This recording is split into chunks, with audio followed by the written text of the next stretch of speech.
Ну що, вітаю, друзі! Несеться, так несеться, що аж гай гуде.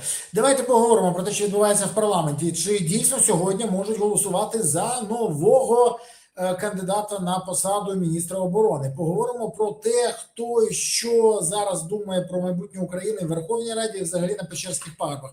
Не тільки про це, будемо говорити про багато інших речей. Про все сьогодні з екс-спікером Верховної Ради та народним депутатом України Дмитром Разумковим. Дмитро, вітаю, щиро радий бачити. Добрий вечір, радий вас бачити. Пане Дмитро, я дякую вам за те, що ви знайшли час і прийшли до мене в ефір. Я, до речі, відверто кажу, я запрошував ще й декілька слуг, а вони всі кажуть, що ні. Я кажу, чому? Тому що я підсанкційний? Ні. Тому що ти ставиш такі запитання, що потім нас можуть зробити підсанкційними. Я говорю, все, зрозумів. Говорити будемо, але оф-рек. Я говорю, все, зрозумів. Вам дякую, що приходите. Пане Дмитро, а ви зараз після мого ефіру повертаєтесь до Верховної Ради, бо я бачив, як злили інформацію про те, що сьогодні о 21:00 може бути голосування за нову кандидатуру міністра оборони. Або якщо не сьогодні в 21:00, то завтра в п'ятницю у Верховній Раді. Або через місяць. І це правильна відповідь на ваше запитання. Значить, сьогодні засідання не буде. Інформація, яка шириться телеграм-каналами, не відповідає дійсності. Я думаю, що дуже великої кількості народних депутатів в Києві вже немає. Хтось поїхав працювати в регіони, там тут теж питань немає. Але і не тільки. Друге, завтра не буде засідання Верховної Ради. Вже офіційно вийшов апарат Верховної Ради, і години запитань до уряду не буде. Каша наступна, чому не буде? Ну, новий уряд, що в нього питати? Те, що там частина старих, і можна було б запрошувати того Шмигаля, Бережну, там, міністра фінансів Марченка. Там велика кількість людей, яких можна було б запросити. Улютіна, як міністра соціальної політики. Але вирішили, що завтра засідання не буде. Тому нового міністра оборони ми з вами побачимо десь через місяць. Плюс, я думаю, що це вже не є таємницею, або зараз перестане бути таємницею, що виконуючим обов'язки міністра оборони призначили Хмару. Це Євген Хмара, це той, який очолює сьогодні СБУ, є тимчасово виконуючий обов'язки. Верніше, виконуючий обов'язки Служби безпеки України. Тобто, станом на сьогодні країна залишилась без міністра оборони і країна залишилась без міністра закордонних справ. Насправді, якщо б це було в кіно, то це було б смішно, хороший сценарій для класної комедії, а по факту це біда. Чому? Тому що ми там по-різному можемо ставитись до Хмари, у нього за плечима дуже велика кількість операцій, це правда, але міністр оборони в воюючій державі має бути діючим. Ну, тобто, ІО не працює. Міністр закордонних справ з урахуванням того, що сьогодні Міністерство закордонних справ – це інший фронт, це міжнародний фронт, ми з вами знаємо, ви теж до цього багато років були дотичні, сьогодні, мабуть, можна сказати, що дотичні, що якщо не будуть працювати наші посольства, якщо не буде працювати наша дипломатія, ми будемо мати велику проблему. А коли немає міністра оборони, міністра закордонних справ, це означає, що повноваження, вони скорочені у будь-якого тимчасово виконуючого або виконуючого обов'язки. Тому ми залишили державу, не ми з вами, а я маю на увазі Рада, верніше навіть не всю Раду, а коаліцію, президента, Кабмін залишили без двох ключових відомств. З урахуванням того, що в країні триває війна, я думаю, що в цю лінійку можна було б додати лише прем'єр-міністра. Можливо, міністра енергетики станом на сьогодні, тому що до того, до чого ми підходимо в цю зиму, якщо війна не завершиться, все сьогодні показує, що війна не завершиться найближчим часом, то ми будемо мати велику, чорну, глибоку діру. Ну, про це поговоримо трохи згодом, а зараз питання номер 1. Скажіть мені, будь ласка, а які сьогодні взагалі настрої були в Верховній Раді? Тому що мені здається, що переважна більшість представників коаліції або монокоаліції до кінця не були впевнені, що вони знають, за кого голосувати, що вони знають, як голосувати, і вони взагалі не знали, як реагувати. Чи мені здається це тільки? Ні, вам не здається, але я не зрозумів, що вас тут дивує. Це стандартна ситуація. Є ж тут є. Всі уряди, які призначалися після Шмигаля, вони призначалися саме так. Тобто там уряд Гончарука насправді була аналогічна ситуація, тому що це все було з коліс.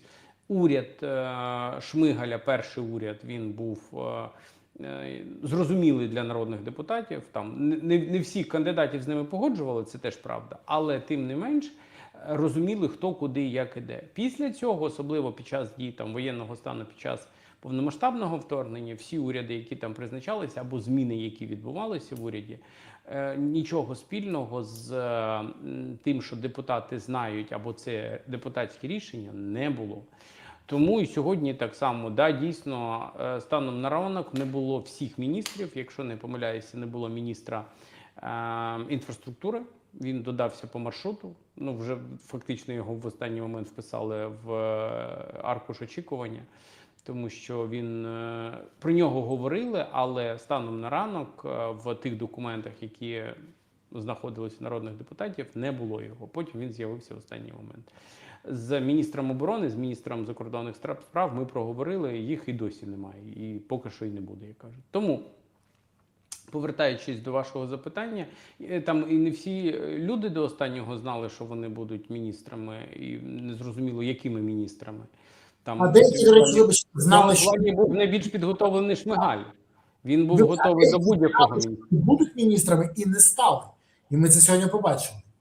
Це теж питання, але більш там якісно був підготовлений до цих ротацій Денис Анатолійович Шмигаль. Він готовий був зайняти будь-яку посаду. Я не знаю, на що його знову призначили міністром енергетики. Є багато інших напрямків: міністр культури, міністр соціальної політики, міністр чогось. Я думаю, що в цьому уряді також можна було ввести і таку посаду. Але якщо серйозно, да, дійсно, так само, як з Кімом, який в останній момент з голови Миколаївської ОДА став міністром ветеранів. Я задавав сьогодні питання, чому? Відповіді мені внятної якоїсь дати не змогли. Я думаю, що там, він хороший менеджер, ну клас. І що, ну, просто, щоб сказали, хороша людина, то взагалі була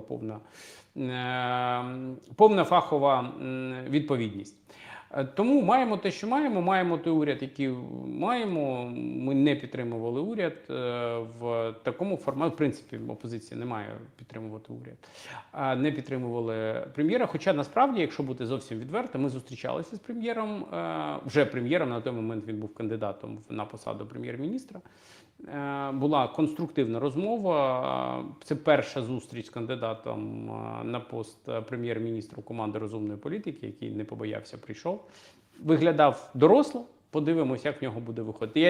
Я щиро йому побажав, щоб в нього вийшло, тому що від того, наскільки в нього буде виходити, і я, і мої близькі, мої діти будуть мати світло або не мати світла.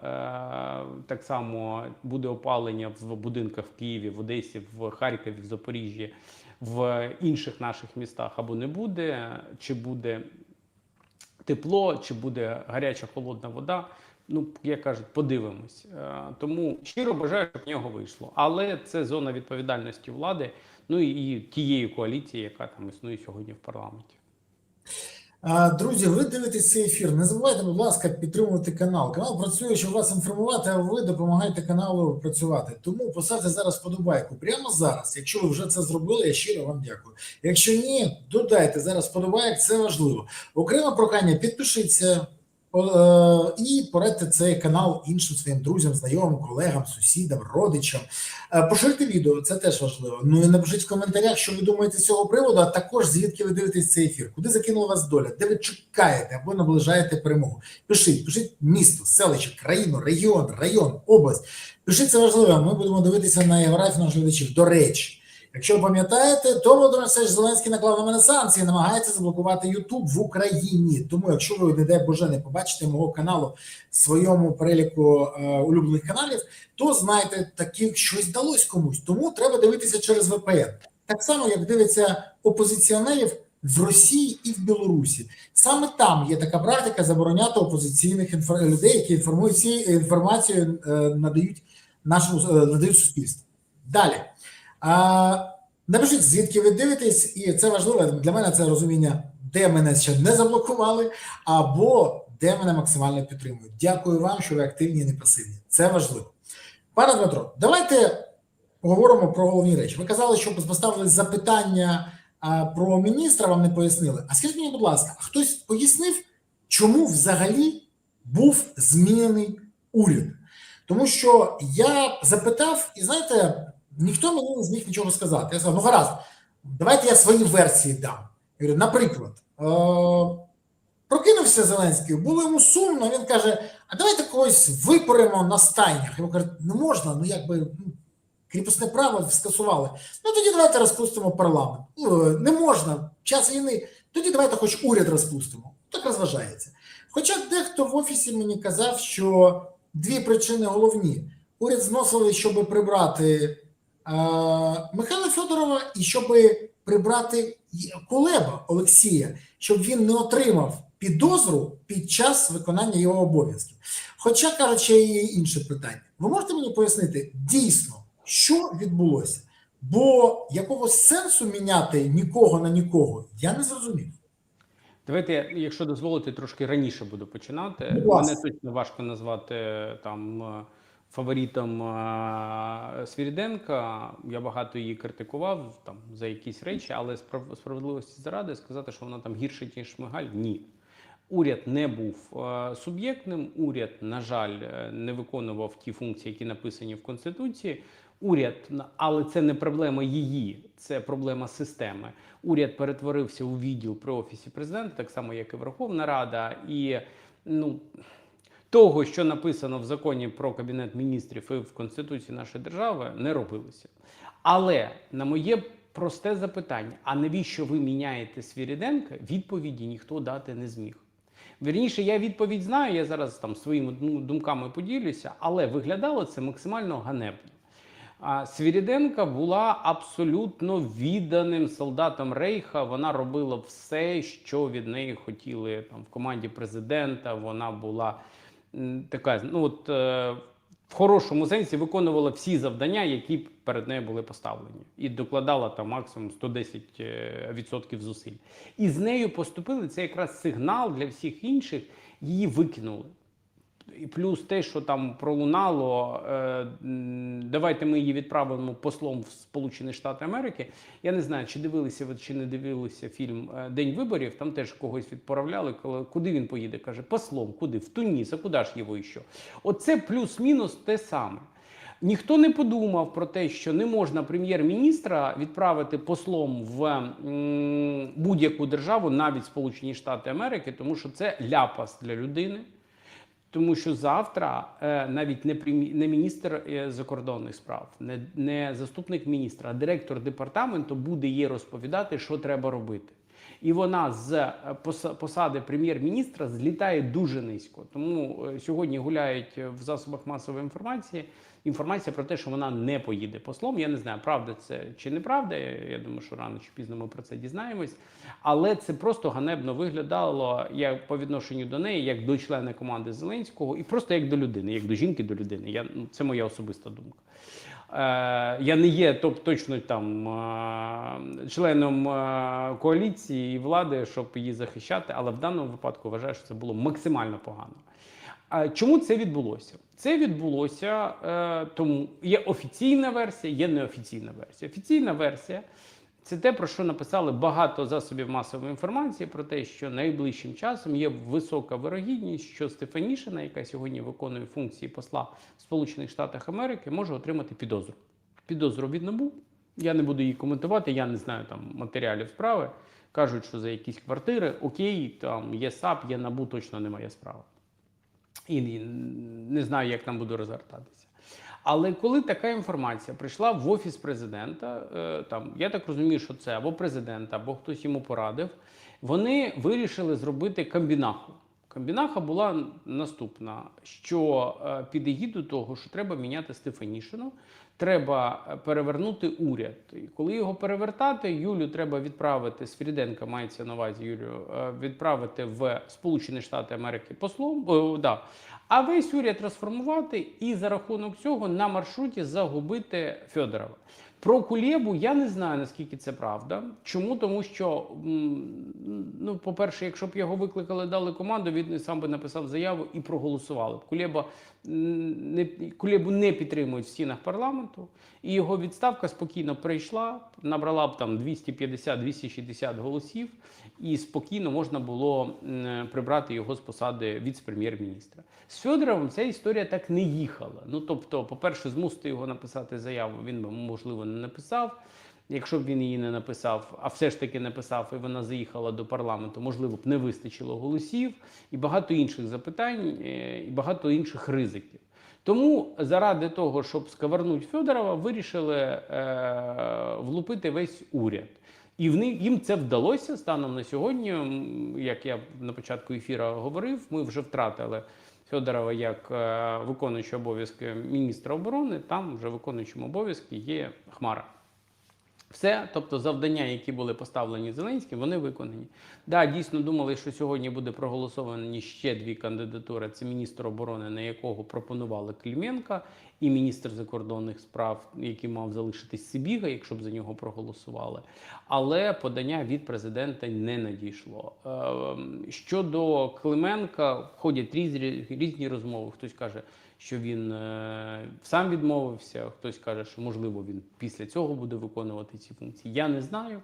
В мене немає такої кінцевої інформації, лише більше чутки. Але те, що подання на нього не з'явилися в стінах парламенту, це показник того, що є проблеми, скоріш за все, з голосами в монобільшості. І друге питання, можливо, він дійсно сам відмовився на фоні всього того, що відбувається там навколо Федорова і навколо чергового карткового майдану. Знаєте, хочеться подякувати за дуже ґрунтовну відповідь, але є один момент, який я хотів запитати. Але ж голосування сьогодні відбулося за Кабмін і за прем'єра нового, так? Так. Як ви голосували? І якщо підтримали, то чому? Я не голосував, команда розумної політики не голосувала. Причому я вам сказав, що ставлення там до кандидата на посаду прем'єра нормальне, подивимося, як він буде працювати. Але якщо ти в опозиції, ти не можеш проголосувати за Кабінет міністрів і за прем'єр-міністра. Інакше ти тоді стаєш частиною влади і береш на себе відповідальність за роботу цього уряду. Я, на жаль, не впевнений, що в них буде все гаразд. Я не є частиною коаліції, так само, як і команда розумної політики. І да, там і серед цього уряду є, на мій погляд, фахові люди, і дай Боже, щоб в них вийшло на тих напрямках, якими вони займаються. Але брати на себе відповідальність за уряд, який, на жаль, скоріш за все, знову не буде суб'єктом. Він знову буде виконувати завдання, які там будуть лупити з Банкової, там надходити від різних там бізнес-груп і тому подібне. Я не готовий. Виключно з цих підстав ні я, ні команда розумної політики не голосувала в підтримку прем'єр-міністра, вже прем'єр-міністра і уряду. А скажіть, будь ласка, чому минулий уряд не звітував? Я взагалі не почув жодного звіту за останній час.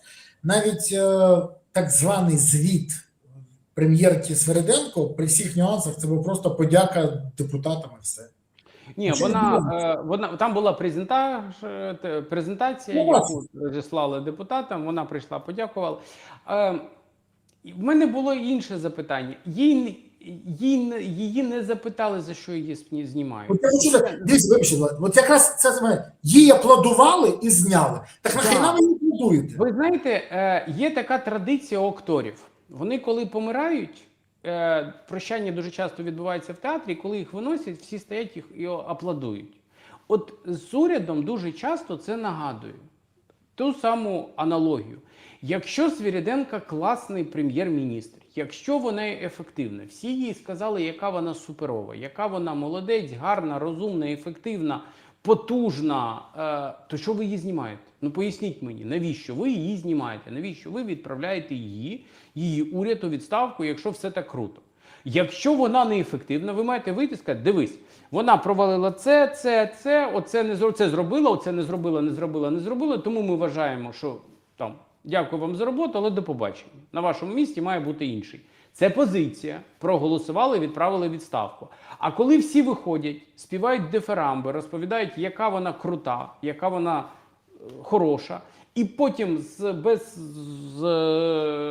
стримувань і обмежень совісті луплять зелену, ну це виглядає прям паршиво, вибачте. Ну, можливо, хтось зі мною там не погодиться, там напишуть нам в коментарях, але ну так не має бути. І всі розуміли, що знімають не Свириденка, знімають для того, щоб виконати інші завдання, які були поставлені. Дивіться, при всьому цьому ми маємо дуже дивну ситуацію. У нас призначений новий уряд без міністра оборони і міністра закордонних справ. Притом міністр оборони не призначений під час повномасштабної війни. Ну це треш, це взагалі такого бути, це нонсенс.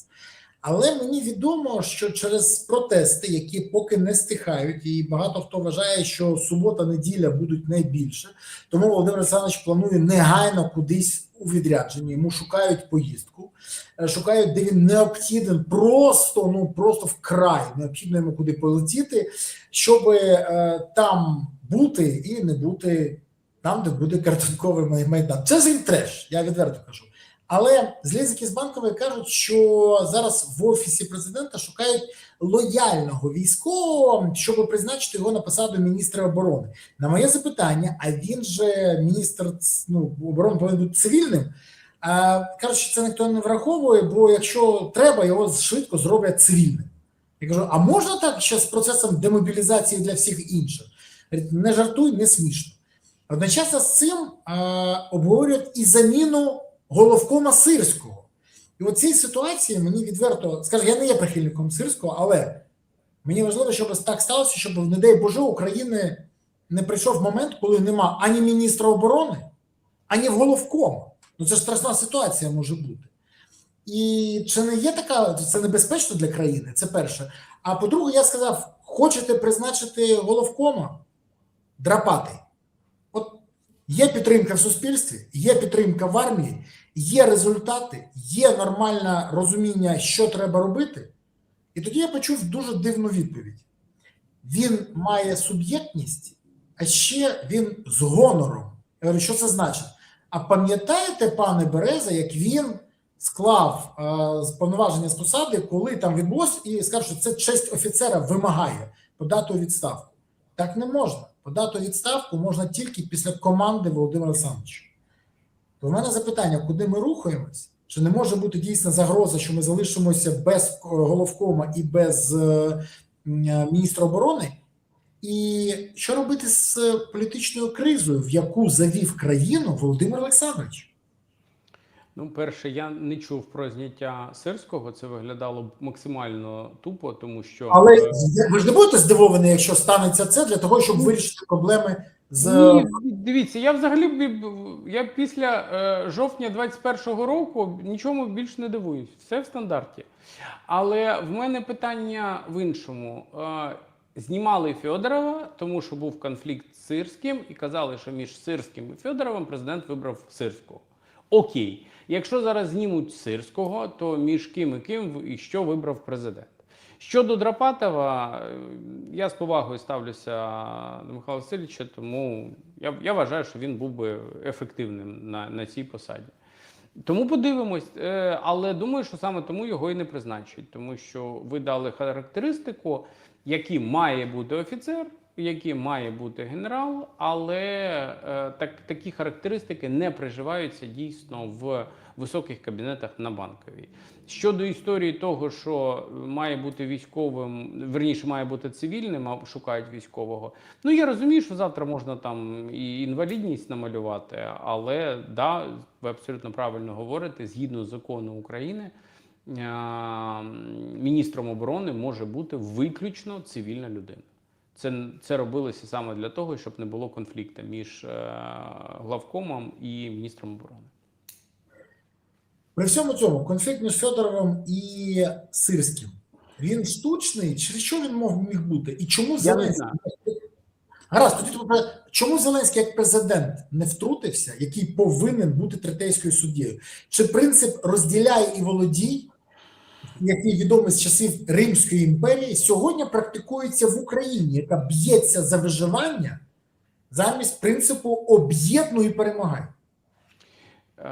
Я не вважаю, що президент тут має бути третейським суддєю. Тому що третейський суддя – це людина, яка рівно віддалена від процесу і приймає рішення по справедливості або там за одного, або за іншого. Президент в даному випадку не є суддєю. Президент є точкою прийняття рішень. І главком, і міністром оборони в цьому плані сьогодні знаходяться під ним. Президент є верховним головнокомандувачем нашої держави. Саме він призначає главкома. Саме главком там призначає потім командуючих різних родів військ, в тому числі сухопутки. Саме під сухопуткою сьогодні знаходиться ТЦК, яку там намагалися повісити Федорову. Саме президент несе відповідальність за мобілізацію, тому що він вносить закон про мобілізацію. Да, він там не займається бусифікацією, не бігає по вулицям, але за Збройні Сили України несе відповідальність президент. Ну так вийшло вже по Конституції. Президент дуже часто там повторює, що я президент України. Це ж не просто назва, і це не лише повноваження, це й велика відповідальність. Щодо міністра оборони, це знову президент, тому що якщо, причому не так, всі міністри сьогодні президентські, але міністр оборони і міністр закордонних справ, вони не лише по факту президентські, вони і по закону президентські. Ну, там, за великим рахунком, я зараз поясню, в чому суть.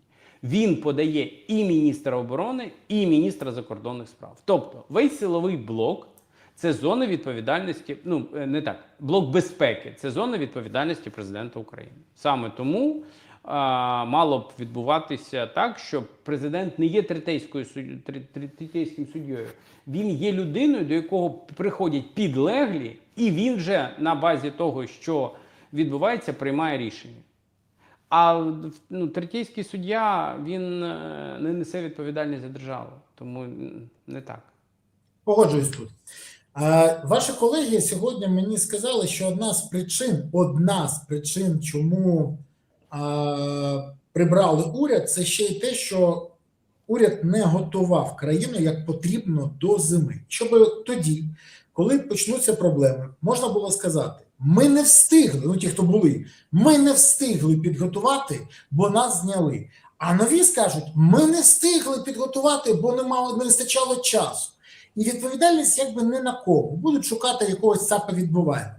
А наскільки дійсно країна готова зараз до зими, тому що зі всіх, я не знаю, прасок і експерти розповідають про те, що в нас попереду надскладна зима, росіяни будуть бити по енерго- і тепломережам, децентралізація не відбулася, захисні споруди не побудовані, а газотурбінні установки не встановлені. І взагалі все, що потрібно, до речі, ваша колега ще Ніна Южаніна сказала, що міста України профінансовані виключно на 20% від всього, що потрібно. То чи дійсно знімали частково і за те, щоб потім зняти з себе відповідальність, і потім вона не перейшла на Зеленського? І тоді що робити людям? До чого їм готуватися? Давайте по пунктам. Перше – про уряд, і друге – про підготовку до зими. Історію про те, що знімають Свириденко у зв'язку з тим, що вона не справляється з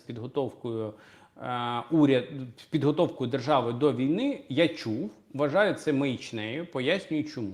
Тому що в першу чергу за це відповідає міністр енергетики, в даному випадку перший віце-прем'єр-міністр енергетики Шмигаль. І він перекочував цей уряд.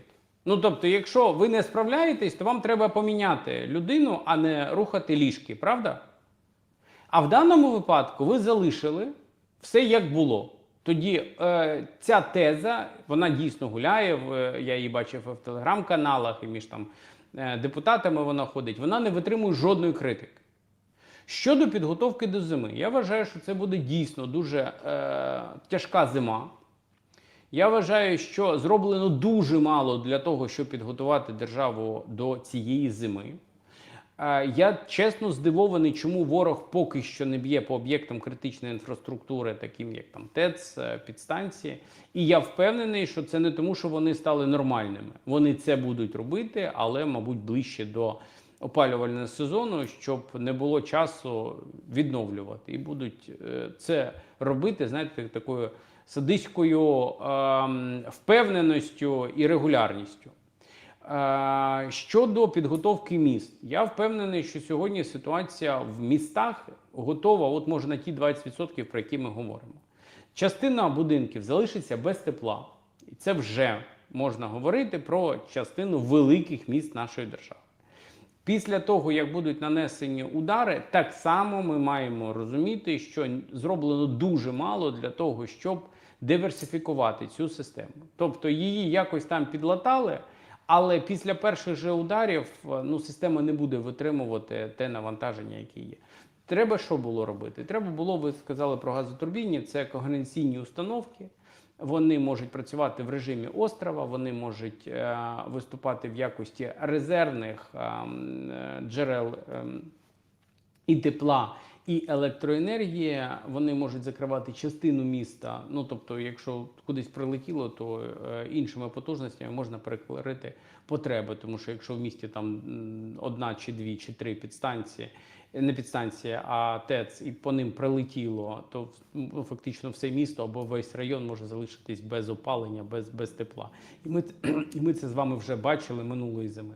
Аналогічна ситуація буде і цієї зими. Якщо війна не закінчиться до жовтня цього року, а схоже, що вона не закінчиться до жовтня цього року, ми будемо мати катастрофічну ситуацію. І людям буде, в принципі, дуже глибоко плювати, кому цьому дякувати. Або тому уряду, який сьогодні вже пішов у відставку, або тому уряду, який сьогодні прийшов у відставку. Ви бачите, що по Фрейду не вийшло. Тому подивимось, ситуація дуже важка. Паралельно накладається боротьба між центральною владою і тими місцевими владами, які їм не подобаються. Наприклад, як в Києві, там йде перманентна війна між Київською адміністрацією і Офісом президента. І таким чином намагаються максимально обмежити фінансування. Я розумію гру в політику, ми це все проходили, але коли за цією грою в політику стоять людські життя дітей, які не будуть мати світла, тепла, води взимку, то це вже не політичні ігри, це абсурд і ганьба. А є улюбленці, яким можна не платити мільярди гривень, і так як в Харкові, наприклад, створили вотчину, де пощастило місцевим жителям, що дійсно можна користуватися безкоштовним транспортом, але питання в іншому, щоб потім не прийшли і не пред'явили чек, тому що тоді це буде колапс, це буде біда для всієї інфраструктури і для всієї системи життєзабезпечення міста. Плюс таких унікальних умов немає ні у кого, ніде, окрім... Дуже розумію з вами чому. Давайте про це поговоримо, бо коли я дізнався про те, що Тім йде на позицію голови Міністерства ветеранів, я відверто, я написав про це в чат, в мене є чат з моїми побратимами, переважна більшість з яких ще воює, частина вже списані, частина, на жаль, загинули, але їх ніхто не вносить з цього чату. І от ми обговорювали, і це треш. Я не побачив жодної людини, яка б сказала, нормально, впорається. Більше того, відверто, там є дуже прості люди, які, як кажуть, від сохи. І вони кажуть, а це роблять для того, щоб партію Тіма Терехова прокачати. Якщо навіть розуміють це солдати, в мене тільки одне запитання. Те, що відбувається в Харкові, це допомога така на розкачку майбутнього політичного проєкту? Це перше.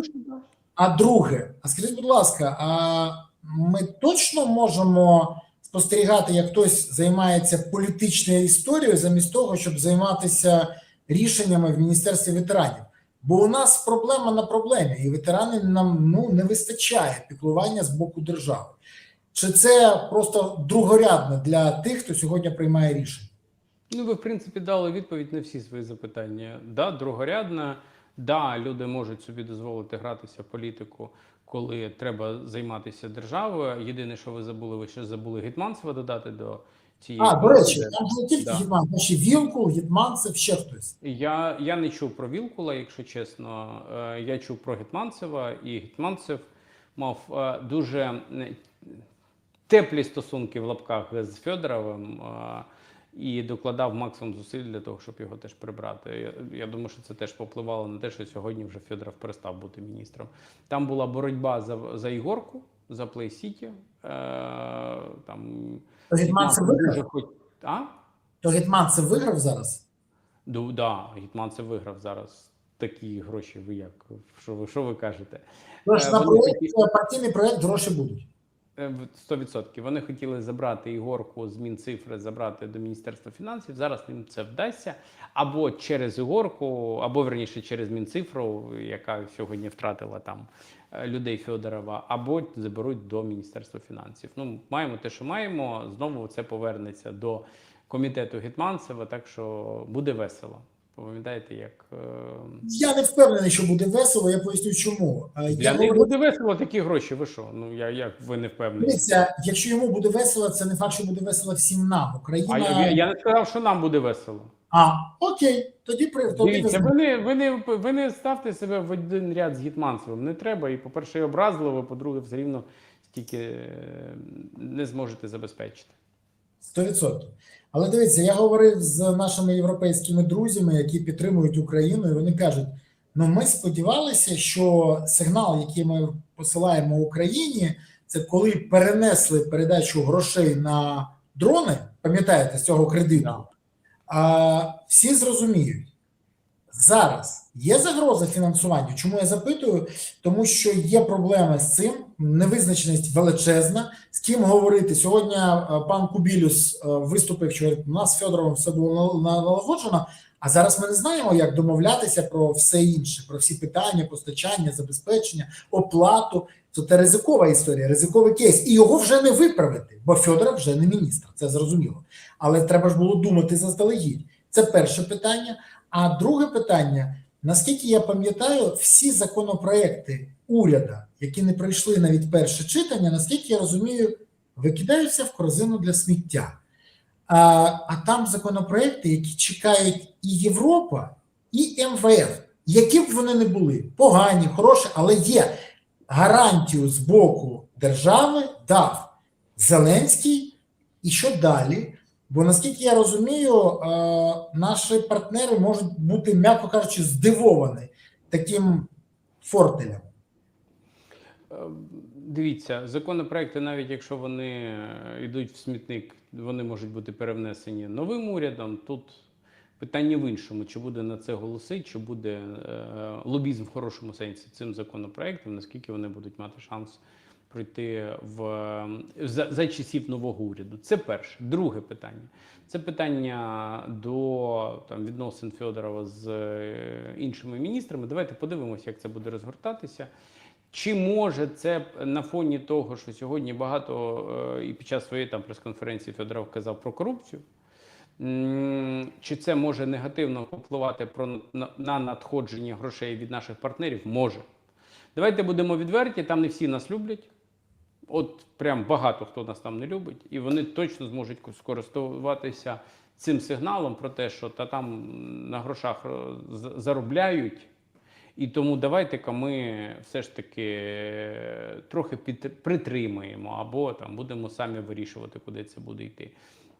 Або виставимо нові проекшени для боротьби з корупцією, які не пройдуть через парламент, і таким чином частина грошей може бути заблокована. Тому об'єктивно в мене сьогодні немає якихось доказів того, що це повпливає або не повпливає на утримання 90 мільярдів. Але це може бути, і це може дійсно негативно відобразитися не лише на фронті, а відобразитися на фінансуванні державного бюджету України, від якого залежать зарплати вчителям, зарплати медикам, пенсії, стипендії тощо.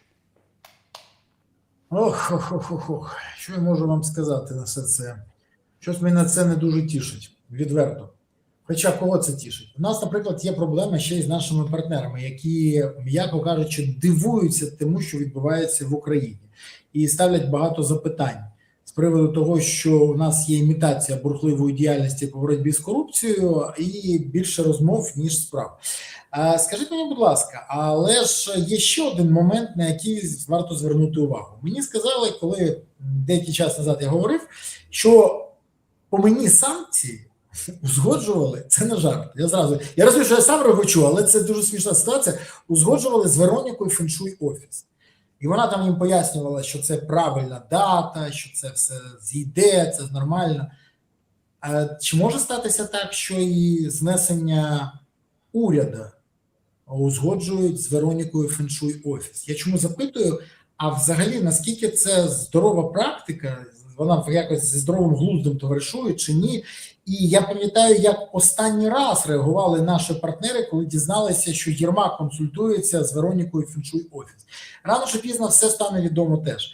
То скажіть мені, будь ласка, от такі практики, консультації, все інше, як на них реагувати? І це єдиний момент, який у нашої влади є, на якого вони можуть спиратися в експертному середовищі. Це от ворожки, я не знаю, відьми, чаклуни, астрологи, тарологи, нумерологи, проктологи. Ні, проктологи це дивіться, але можна.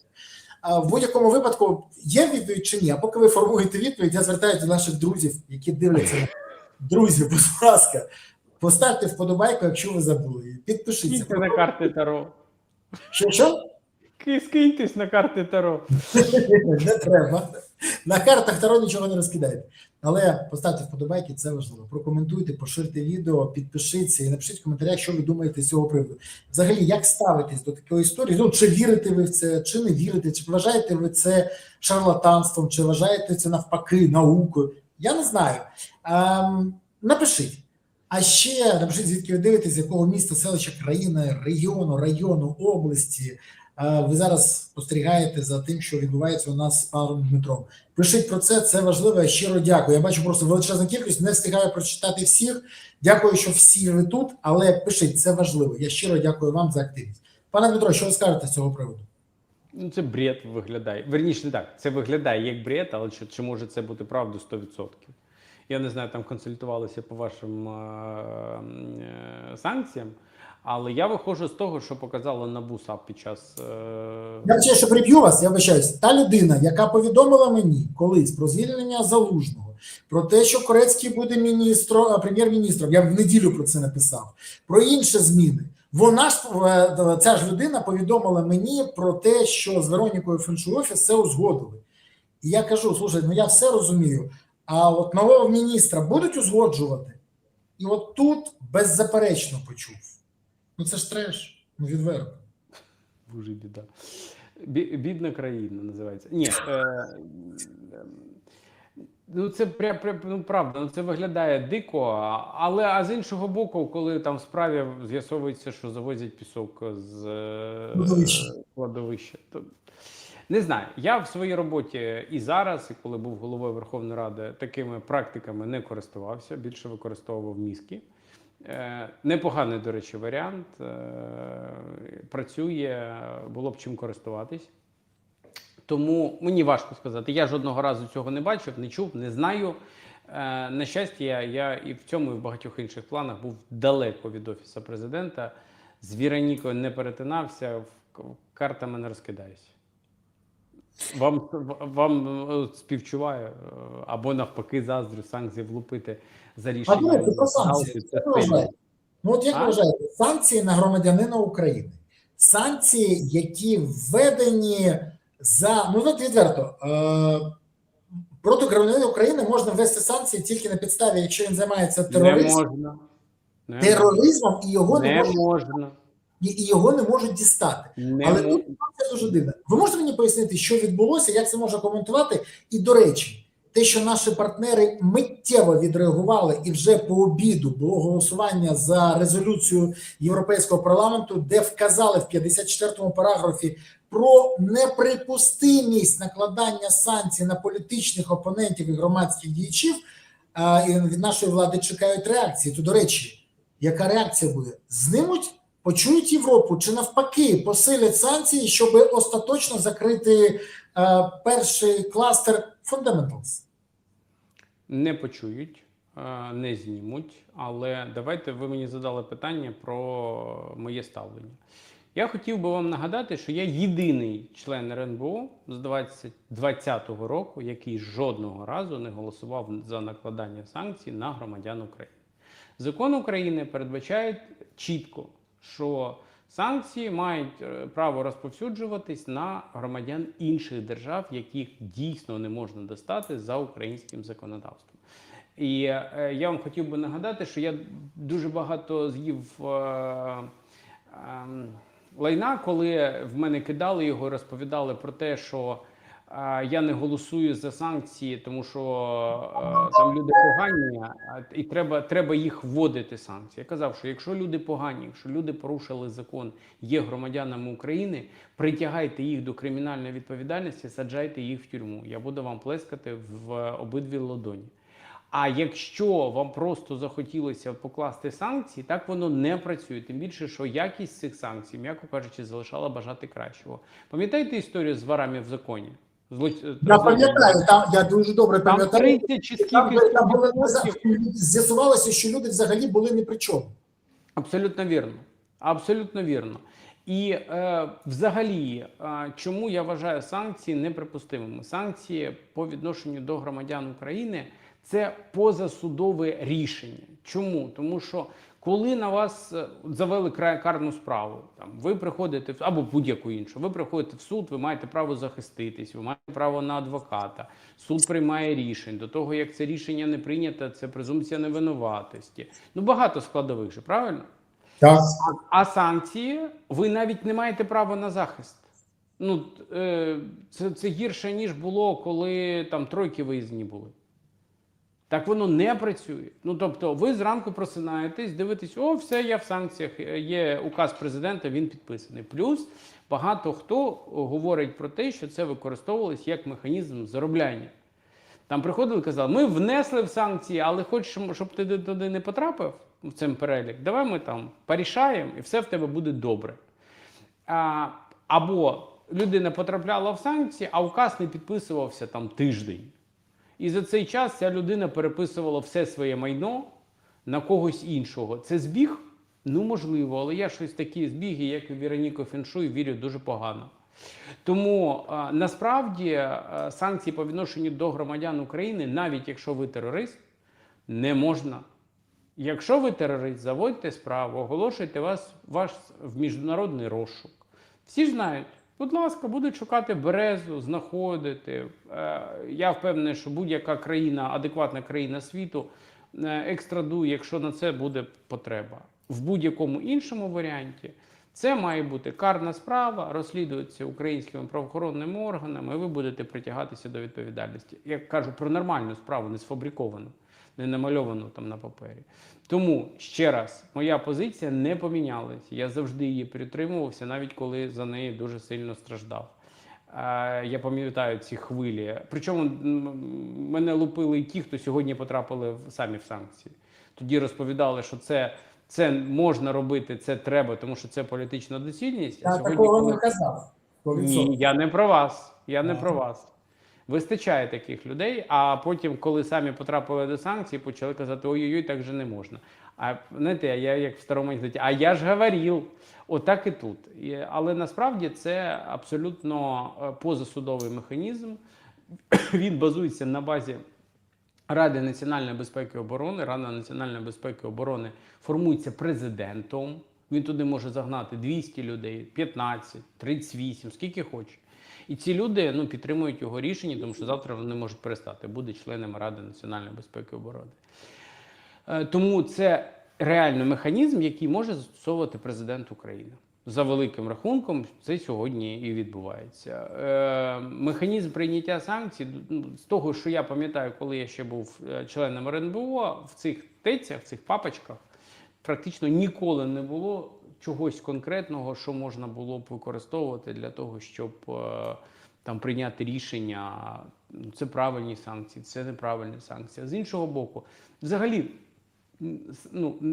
я як член РНБО не маю права приймати такі рішення. Для цього є суд, який має дослідити докази і сказати, да, тут питання є, давайте заарештуємо його майно, наприклад. І це санкція. Або визнати там винним людину і конфіскувати його майно. А тому що просто заблокувати це все рівно, що нагадять під дверима, не більше, не менше. створити проблему, створити величезні незручності, але це не означає, що людина не зможе користуватися своїми активами або в повному обсязі не зможе користуватися своїми активами. Тому вважаю це неправильним рішенням. Такі рішення не можуть прийматися. Позиція моя, ще раз повторююсь, я тут сталу позицію займаю. Вона ніколи не мінялась, не можуть бути санкції по відношенню до громадян України. Це порушення закону, це порушення презумпції невинуватості, це порушення, на мій погляд, Конституції, тому що там порушуються права людини, як мінімум на захист. Можу сказати, що є 3 моменти, в які я відчув дійсно проблеми. Перший момент, я постійно роблю збори, і якщо я раніше на кожен збір сам закидав донат, то зараз я не можу закинути, бо заарештовані всі картки. Тому я тут став подібний до Володимира Олександровича Зеленського, який і збіри не проводить, і на картки нічого не закидає. Я маю на увазі не на династію, а на якісь збори. Це окрема історія. Друге, це проблема, яку я теж зіткнувся і був, зрозумів. Я ж ФОП, а значить, я не можу займатися своєю підприємницькою діяльністю і не можу сплачувати податки. А ці податки не можуть бути витрачені на забезпечення Збройних сил України. Ці податки не можуть бути витрачені на забезпечення потреб країни. Це погано, я вважаю, це справді погано. І те, що я не заробляю, те, що держава не отримує. Але Володимир Олександрович Зеленський задоволений, я впевнений, сподіваюсь, бо з іншого боку, ці гроші ніхто не може вкрасти і витратити їх на добудову династії. Теж плюс є. Ну і третя проблема, яку я бачу, це те, що є деякі обмеження, які, ви праві, можна обійти. Але я не розумію, навіщо треба обходити. Єдине, що я для себе визначив, що тримати гроші в українських банках не треба. Бо в мене ці гроші були в українських банках. І після того, як Зеленський запровадив санкції, ці гроші заарештували. Невеликі гроші, але заарештували. І я тепер розумію, що якщо тримати в цивілізованому банку, який працює по законах з всього світу, то тоді все окей. А якщо в українському, тоді є проблема.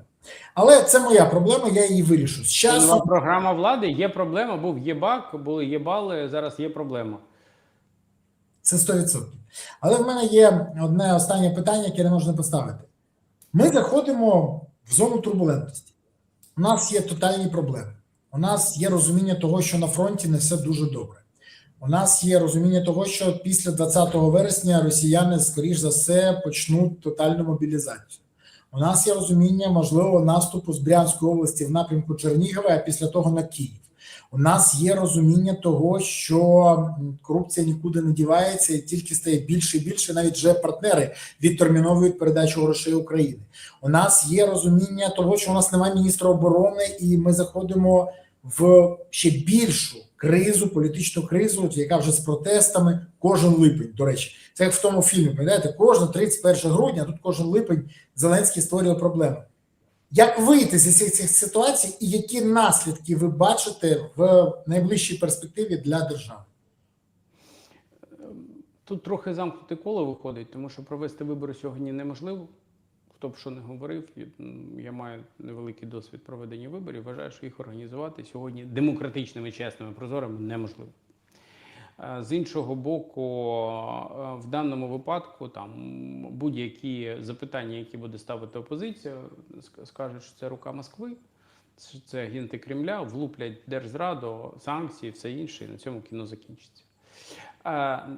Тут великим аспектом можуть відігравати наші міжнародні партнери, які в тому числі і через фінансовий контроль, по-перше, там обмежать об'єми корупційних процесів, а по-друге, зможуть забезпечити дотримання демократії. Тому що саме за демократію сьогодні воює наша армія. Демократія – це там не просто слово, да, або уклад, або політичний стан, державницький стан, демократична республіка. Ні.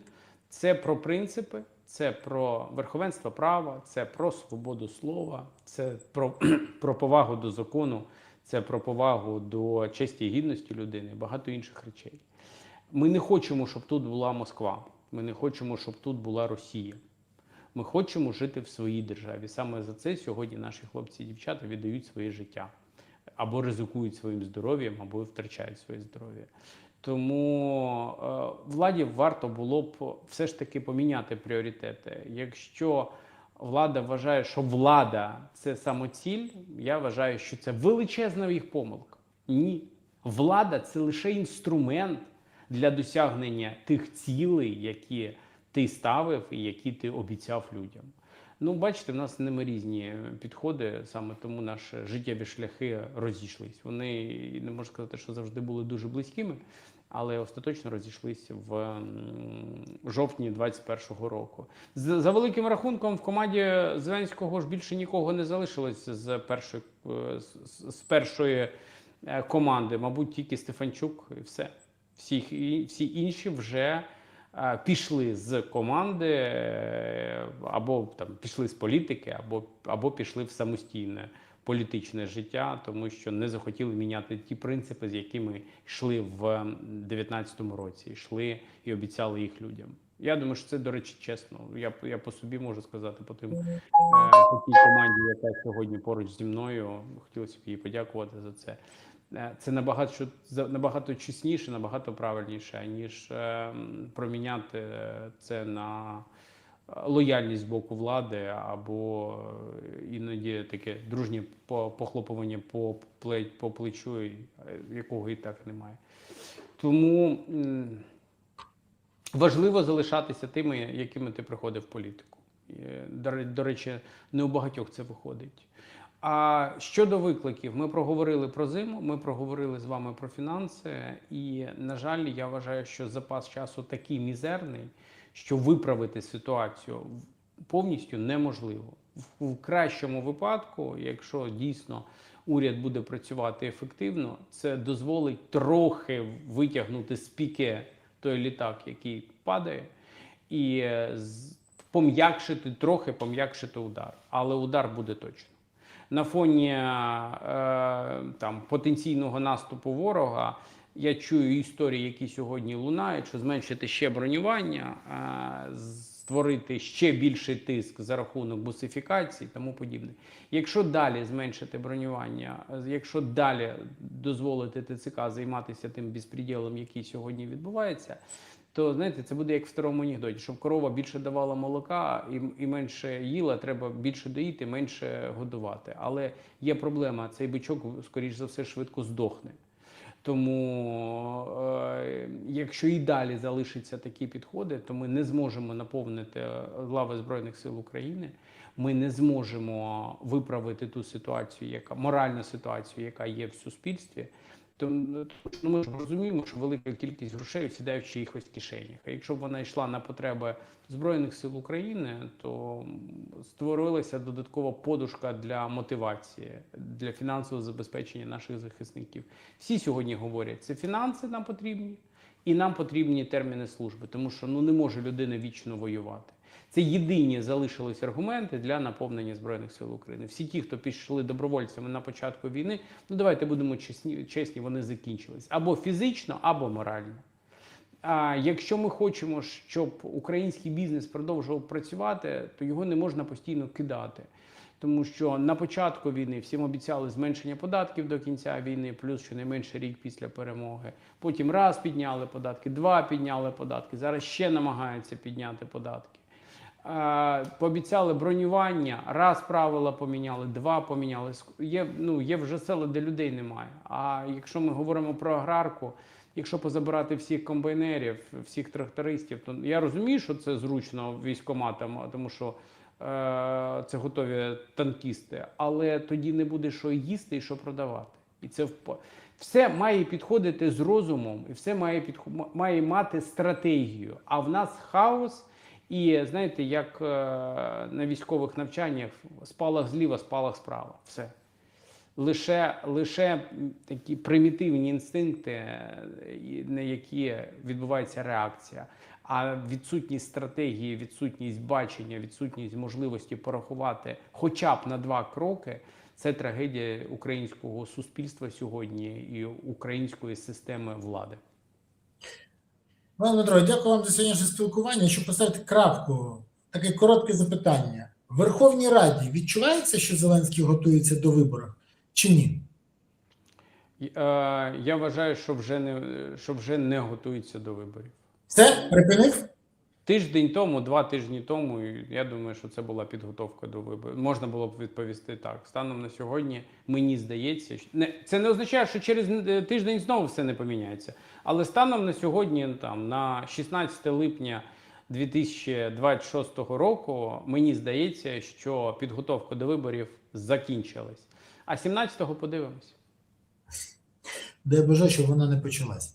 Дякую вам за сьогоднішній ефір і сподіваюся побачити ще в ефірі. До нових зустрічей. До побачення. Дякую, запрошуйте, обов'язково буду. Гарного дня. Дякую. Друзі, ну що, я дякую вам, що ви сьогодні були з нами. Дякую окремо за те, що ви зразу поставили вподобайки. Якщо забули, то зараз поставите. Це важливо. Хочу подякувати кожному, хто був сьогодні з нами. Дякую, що ваша увага привернута до нашого каналу. Не забувайте бути активними, це потрібно. Тому вподобайки, коментарі, поширення, підписки – це все потрібно. Не допомагайте владі, допомагайте каналу. Владі допомагати блокувати канал не треба. Дякую вам за це, але окрема подяка, що підтримуєте ЗСУ. Донатите на ЗСУ, допомагаєте ЗСУ, приєднуйтесь до ЗСУ. Бо ЗСУ – це єдина сила, яка є запорукою того, що є у України майбутнє. Не корупціонери, не династії, не двушечки на Москву, а тільки ЗСУ є запорукою того, що у України буде майбутнє. Тому гуртуємося всі навколо потреб ЗСУ, і тоді Україна буде справді гідне майбутнє. Дякую вам. Па-па.